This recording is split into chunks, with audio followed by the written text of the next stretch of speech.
ఒకసారి రావణాసురు లాంటి వాడు వస్తే రాముడు వచ్చిండు, బాణం కొట్టిండు. ఒకసారి దుర్యోధనుడు లాంటి వాడు వచ్చిండు, త్రిశూలం అదే ఒక సుదర్శన చక్రం వదిలిండు శ్రీకృష్ణుడు.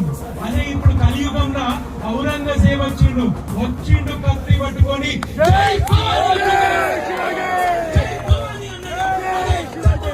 శివాజీ మహారాజ్.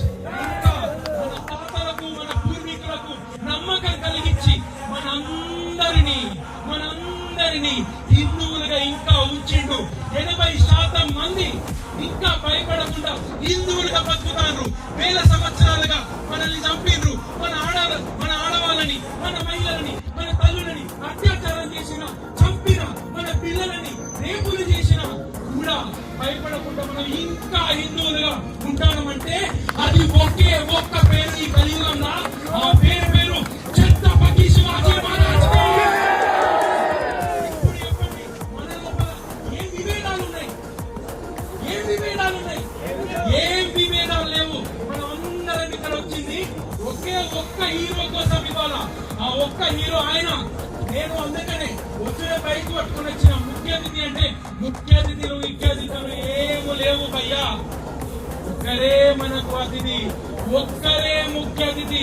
ఆయనే మన కలియుగ దైవం ఛత్రపతి శివాజీ.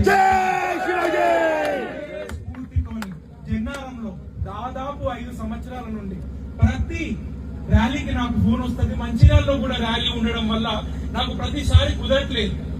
నాకు అక్కడనే ఉన్న కార్యక్రమాలు చూసుకోవడం వల్ల నాకు కుదరట్లేదు. కానీ హిందూ వాహిని కమిటీ వాళ్ళు ప్రతి విగ్రహ ఆవిష్కరణప్పుడు నాకు కాల్ వస్తుంది. రాలేకపోయినా ఈ రోజు నేను వచ్చిన అది నాకు చాలా ఆనందంగా అనిపిస్తుంది. అది నాకే చాలా ఏమంటారు, అరే ఇట్లా ఉన్నదా. నేను జన్నారం 6 సంవత్సరాల ముందు వస్తే మనకు దేశాన్ని విడగొట్టిన వాళ్ళ విగ్రహాలు ఉండేవి, కానీ శివాజీ మహారాజ్ విగ్రహం ఉండకపోయేది. చిన్న పిల్లలు అప్పుడు 14-13 ఏళ్ల పిల్లలు అందరూ కూడా కూర్చొని ఛత్రపతి శివాజీ మహారాజ్ విగ్రహం ఊరికి ఒకటి ఉండాలని మాట్లాడుకునేటోళ్ళు. ఇలా వాళ్ళు పెద్దోళ్ళు అయింది. వాళ్ళే మీరే ఇప్పటి సమాజం. మీ వల్లనే అందరూ ముందుకెళ్ళాలి.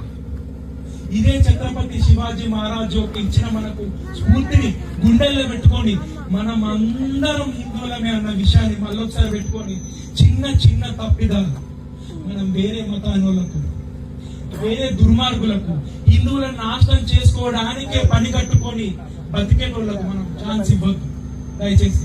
అది మాత్రమే నేను చెల్లపల్లి దగ్గర నుంచి గ్రామ ప్రజల నుంచి కోరుకున్నాను. అందరికీ కూడా పేరు ధన్యవాదాలు.